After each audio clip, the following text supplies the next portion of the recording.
नमस्कार, मी राजेंद्र तिडके आणि आपण पाहतात युवा दर्पण लाईव्ह। सुरुवातीला पाहूयात आजच्या ठळक घडामोडी।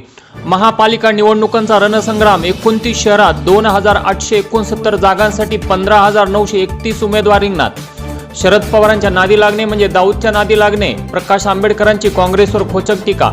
मला माझे पप्पा आणून द्या, अमित ठाकरेंसमोर चिमुकल्यांचा टाहो। मृत बाळासाहेब सर्वोदयच्या कुटुंबियांचा आक्रोश। आणि राज्यात झुंडशाही सुरू, लोकशाही संपली, दमदाटी करणाऱ्या राहुल नार्वेकरांचे निलंबन करा, उद्धव ठाकरेंची मागणी।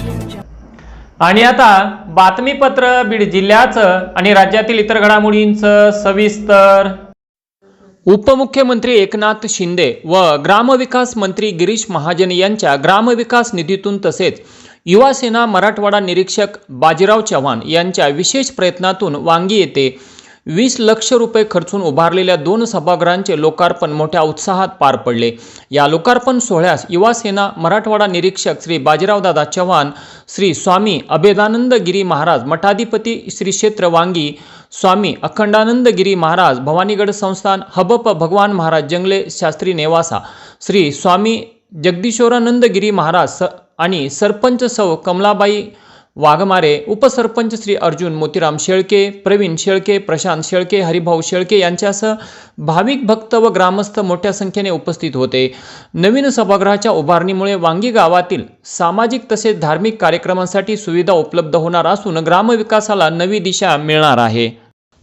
नगर परिषद सार्वत्रिक निवडणूक 2025 मध्ये प्रचंड मताधिक्याने विजयी झालेल्या परळीच्या नवनिर्वाचित नगराध्यक्षा सौ पद्मश्री बाजीराव धर्माधिकारी यांनी आज आपल्या नगराध्यक्ष पदाचा पदभार स्वीकारला। तसेच त्यांच्यासह सर्व नवनिर्वाचित नगरसेवकांनी देखील आज क्रांतिज्योती सावित्रीबाई फुले यांच्या जयंती दिनी परळी वैद्यनाथ नगर परिषदेचे पदग्रहण केले। यावेळी आमदार धनंजय मुंडे यांनी उपस्थित राहून नगराध्यक्षा आणि नगरसेवक यांना शुभेच्छा दिल्या। यावेळी बोलताना ते म्हणाले की परळीच्या जनतेने मोठ्या मताधिक्याने व मोठ्या विश्वासाने आपणा सर्वांना निवडून दिले आहे, तरी त्यांचा विश्वास कायम अबाधित ठेवून परळीच्या विकासासाठी सर्वांनी मिळून व्यापक प्रयत्न करण्याचे गरजेचे असल्याचे त्यांनी यावेळी नमूद केले।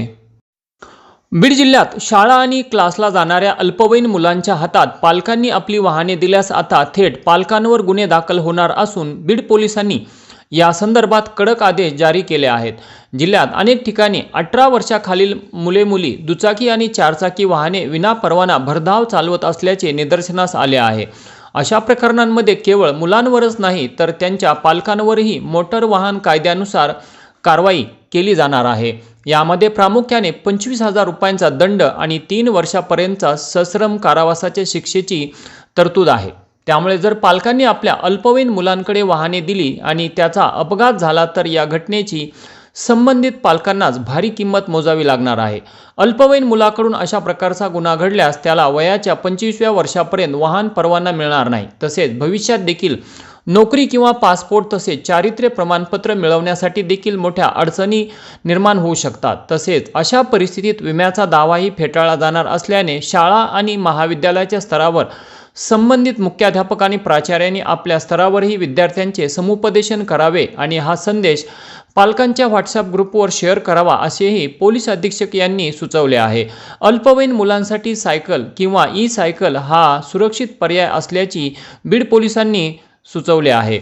वाढत्या अपघातांना आळा घालण्यासाठी आणि अल्पवयीन मुलांच्या सुरक्षेसाठी पोलीस प्रशासन हे पाऊल उचलत आहे।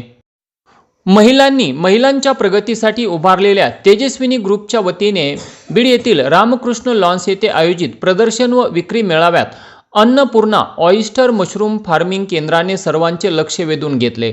बीड तालुक्यातील वरवटी येथील उद्योजिका मनीषा सुखवश कोटुळे यांनी या प्रदर्शनात मशरूमचे मानवी आरोग्यासाठी असलेले अनन्यसाधारण महत्त्व अधोरेखित केले आहे।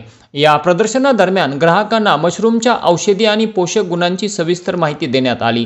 आहार तज्ज्ञांच्या मते मशरूम हे केवळ एक भाजी नसून ते अनेक आजारांवर प्रभावी ठरणारे नैसर्गिक औषध आहे। नैसर्गिक व्हिटॅमिन डी चा स्रोत असून त्यामध्ये असलेल्या अँटीऑक्सिडंट्समुळे प्रोस्टेट आणि स्तनाच्या कर्करोगाचा धोकाही कमी होतो व रोगप्रतिकारक शक्ती व स्मरणशक्ती वाढते आणि वृद्धत्वाची प्रक्रिया म्हणजेच अँटी एजिंग मंदावते। तर याप्रसंगी महिलांनी केवळ घरगुती उत्पादनापुरते मर्यादित न राहता मशरूम सारख्या आधुनिक आणि आरोग्यदायी शेतीकडे वळावे असा संदेशही देण्यात आला। यावेळी जिल्हा कृषी अधीक्षक एस.एम. साळवे व कृषी अधिकारी कर्मचारी प्रशांत नाळपे तसेच मोठ्या संख्येने नागरिक यांची उपस्थिती होती। केज तालुक्यातील 2 मुलांची आई असलेल्या एका महिलेस सोशल मीडियावरील ओळख चांगलीच महागात पडली असून सदर महिलेस लग्नाचे आमिष दाखवून वारंवार बलात्कार केल्याप्रकरणी आरोपीवर गुन्हा दाखल करण्यात आला आहे। सदर पीडित महिलेचे सुमारे 13 वर्षांपूर्वी लग्न झाले होते। लग्नानंतर 2 अपत्यही झाली होती। मात्र 7 वर्षांपूर्वी अपघातात तिच्या पतीचा मृत्यू झाल्यानंतर ती आपल्या 2 मुलांसह सासरी मोलमजुरी करून उपजीविका करत होती। दरम्यान आरोपी रमाकांत तांदळे वय 30 वर्षे याची सोशल मीडियावरील इंस्टाग्रामद्वारे पीडितेशी ओळख झाली। या ओळखीचे पुढे प्रेमसंबंधात रूपांतर झाले। महिला एकटी व असहाय्य असल्याचा गैरफायदा घेत आरोपीने तिच्याशी लग्न करण्याचे आमिष दाखवून वारंवार सहमतीने शारीरिक संबंध ठेवले असा आरोप या तक्रारीत करण्यात आला आहे। तर आरोपीने पीडित महिलेस अंधारात ठेवत दिनांक 14 ऑगस्ट 2025 रोजी दुसऱ्या तरुणीशी गुपचूप लग्न केले आणि लग्नानंतरही पीडित महिलेस त्रास देणे सुरूच ठेवले। तर दिनांक 31 डिसेंबर रोजी महिला घरात एकटी असताना आरोपीने जबरदस्तीने घरात घुसून तिच्याकडे शरीर सुखाची मागणी केली। महिलेने नकार दिल्यानंतरही आरोपीने तिच्या इच्छेविरुद्ध जबरदस्तीने लैंगिक अत्याचार केला तसेच जीवे मारण्याची धमकीही दिल्याचे तक्रारीत नमूद करण्यात आले आहे। या प्रकरणी पीडित महिलेच्या तक्रारीवरून केज पोलीस ठाण्यात आरोपी रमाकांत तांदळे याच्याविरुद्ध गुन्हा दाखल करण्यात आला असून पुढील तपास पिंक पथकाचे PSI प्रकाश शेळके हे करत आहेत। जैन सांस्कृतिक कला फाउंडेशन नाशिक व श्री श्वेतांबर स्थानकवासी जैन कॉन्फरन्स चतुर्थ झोन दिल्ली महाराष्ट्र प्रांत यांच्या संयुक्त विद्यमाने दिला जाणारा देश पातळीवरील मानव सेवा हा प्रतिष्ठेचा पुरस्कार जामखेड येथील ज्येष्ठ सामाजिक कार्यकर्ते श्री संजय कोठारी यांना दिनांक 31 डिसेंबर रोजी प्रदान करण्यात आला। जैन सांस्कृतिक कला महोत्सव नाशिक तसेच जैन कॉन्फरन्स चतुर्थ झोनचे महाराष्ट्र प्रांतीय अध्यक्ष श्री मोहनलाल लोढा व कांतीलाल चोपडा यांच्या मार्गदर्शनाखाली ही संस्था गेल्या 21 वर्षांपासून सामाजिक, धार्मिक व सांस्कृतिक क्षेत्रात उल्लेखनीय कार्य करीत आहे। पुरस्कार निवड समितीने संजय कोठारी यांच्या मानव सेवेतील भरीव योगदानाची दखल घेत त्यांची या राज्यस्तरीय पुरस्कार सोहळ्यासाठी निवड करून त्यांना हा पुरस्कार देण्यात आला।